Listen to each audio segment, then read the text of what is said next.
Representative Jonathan Jackson from Illinois.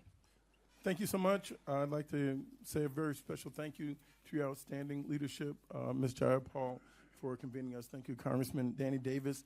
And my opening statements are, when the agents of the federal government conduct raids in our nation's cities without due coordination with local authorities, when they detain or harass citizens and lawful residents alike under the guise of immigration enforcement, we are not witnessing the rule of law, we are watching its betrayal.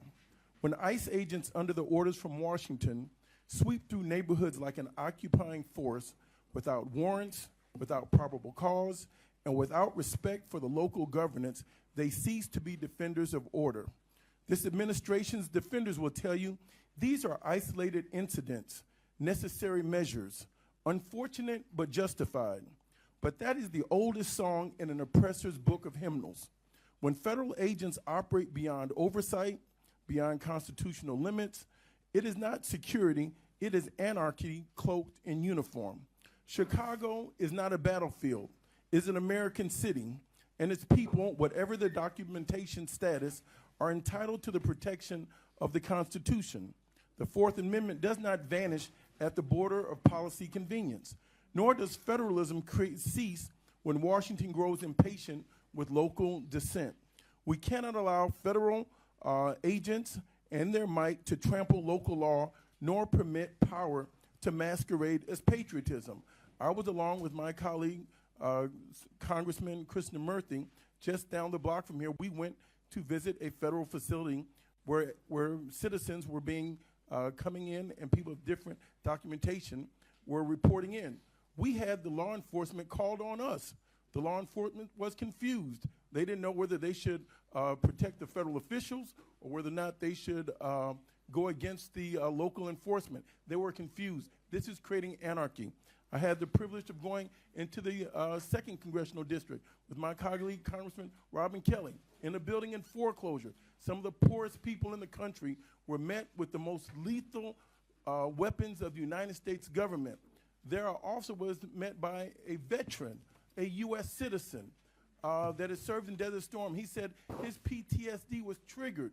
It was a night of helicopters and bombs that were going off for tear gas. Our children are smelling tear gas on U.S. cities. We cannot allow the federal government to do this. The targets are no longer undocumented immigrants alone. They are lawful residents. They are veterans. They are U.S. families. The president said he was going after felons. Now he is going after families that are all being swept up in these raids. Chicago is a city that has long embodied the American experiment, diverse, defiant, and determined. It is now treated like an occupied territory. This is not federalism. This is a federal intrusion. Power unbound by principle is not strength. We are witnessing decay. The tragedy of these raids is not only in the fear they sow, but the faith they erode. Faith in government, in justice, in the idea that America still belongs to all of us who lives within its promise.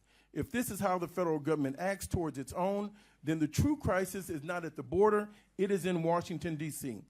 For you, Mr. Reitner, I have a question. The Trump administration claims that its aggressive immigration enforcement activities are necessary to protect jobs for American workers.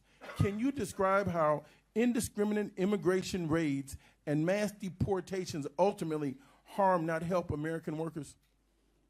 Yes, thank you, Congressman Jackson, and as a proud resident of the 1st Congressional District. Which district? The 1st Congressional District. I've seen this in operation all across all of our communities. This immigration terrorism that Donald Trump is perpetrating is wrecking our economy and is causing disruption to both business and labor. That's why you've seen not only the Chicago Federation of Labor, but also the Chicago Chamber of Commerce stand up against this massive disruption that's hurting workers, it's hurting consumers, it's hurting it's hurting everyone regardless of their citizen status. But I would say also, in saying that our undocumented immigrant workforce has been here holding up and supporting our community for more than a century. And they're as much entitled to participate in our economy in all the things that they do as anything else. And instead of trying to scare people out of this country, we should be looking for a pathway to citizenship for everyone. Thank you, Mr. Reitner. And I'd like to also say thank you, Reverend Black, and I'm sorry for the atrocious behavior that was afforded to a member of the clergy. That is absolutely a new low. Is there anything you'd like to say to Speaker Johnson?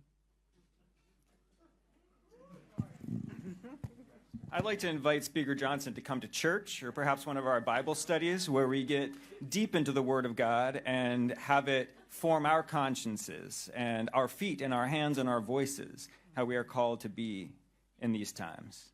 Thank you. I yield back.